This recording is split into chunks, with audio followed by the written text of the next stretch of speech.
Halo Sobat Lifestyle One, kembali lagi di sesi Tanya Dokter bersama saya Dr. Firtantio, spesialis urologi dari Omni Hospital Pekayon. Kesempatan kali ini saya akan membahas mengenai prostat. Jadi pertama saya akan menjelaskan terlebih dahulu mengenai prostat itu apa. Jadi prostat itu adalah sebuah kelenjar yang hanya ada pada laki-laki. Dia letaknya di bawah kandung kemih dan dilalui oleh saluran kemih seorang pria. Besarnya sekitar 15-20 cc, ukurannya kira-kira sebesar kacang walnut, ya. Kemudian fungsinya sebetulnya untuk sebagai salah satu pabrik komponen air mani seorang pria. Jadi prostat itu mensekresikan atau memproduksi komponen air mani sekitar 20-25%. Kalau kita bicara mengenai gangguan prostat, ada beberapa hal yang bisa terjadi atau membuat masalah ya. Yang pertama adalah kemungkinannya adalah terjadi suatu radang pada prostat atau infeksi pada prostat yang kita sebut sebagai prostatitis. Kemudian yang kedua, masalah yang mungkin terjadi adalah pembesaran prostat jinak atau yang biasa disebut sebagai BPH atau benign prostatic hyperplasia. Dan kemungkinan yang ketiga yang mungkin paling kita khawatirkan adalah kemungkinan suatu keganasan atau kanker prostat. Baik, jadi saya akan bahas satu-satu mungkin ya, karena ketiga kemungkinan masalah itu mempunyai penyebab yang berbeda-beda. Pertama kita bahas mengenai prostatitis atau radang di prostat. Penyebabnya memang paling sering adalah suatu kuman atau bakteri. Bakteri ini awalnya biasanya paling sering terjadi dari infeksi saluran kemih, kemudian dia naik ke prostat dan menyebabkan infeksi atau radang di prostat. Kemudian bicara mengenai pembesaran prostat jinak atau BPH atau BPH, memang penyebabnya adalah proses aging ya, aging atau penuaan, di mana seorang pria memproduksi terus-menerus hormon testosteron atau androgen. Kemudian pada saat seorang pria berusia lanjut di atas 40 atau 50 tahun mulai menimbulkan masalah. Prostatnya mulai membesar dan mulai menekan saluran kemih seorang pria. Itu penyebabnya. Jadi pada masalah yang kedua atau pembesaran prostat jinak, masalahnya penyebabnya adalah karena hormon testosteron. Kemudian ketiga mengenai kanker prostat atau keganasan prostat. Penyebabnya memang tidak ada yang tahu ya sampai sekarang, jadi masih diperdebatkan. Namun mekanisme yang diketahui adalah terjadi kerusakan DNA. Kerusakan DNA atau DNA damage, di mana akibat kerusakan DNA itu prostat tumbuh tidak terkendali, tidak terkontrol, dan menyebabkan banyak gejala.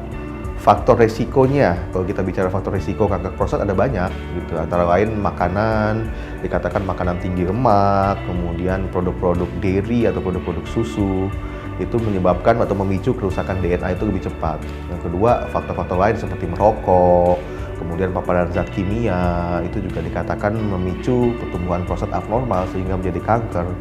Kemudian yang ketiga ya riwayat prostatitis sebelumnya, jadi riwayat prostatitis atau radang di prostat yang kronik itu juga katanya memicu pertumbuhan prostat ini lebih cepat. Ya.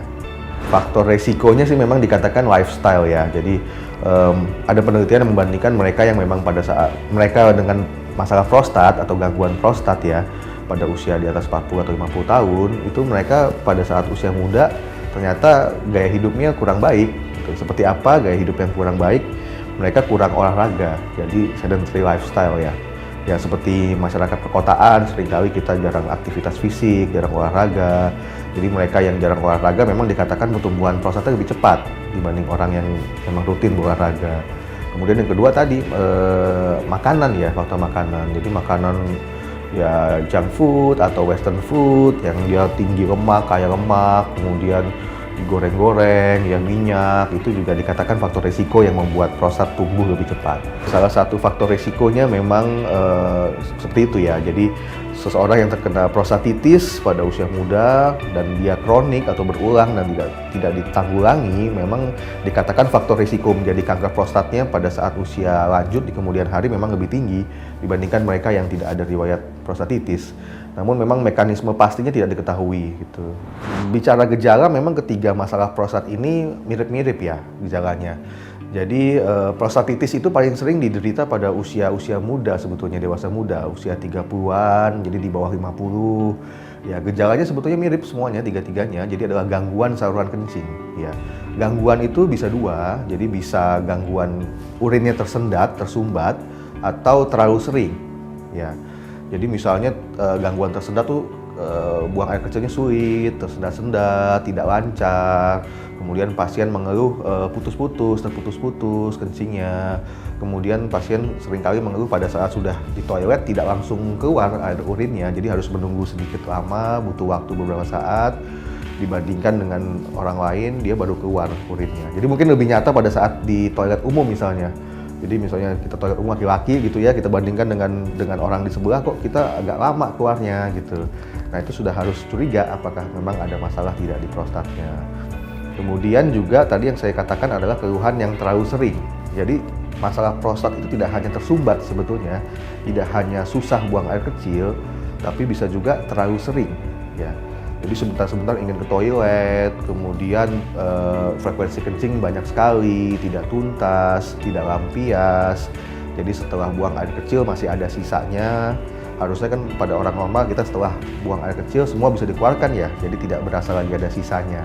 Nah pada mereka dengan gangguan prostat bisa setelah buang air kecil merasa tidak tuntas.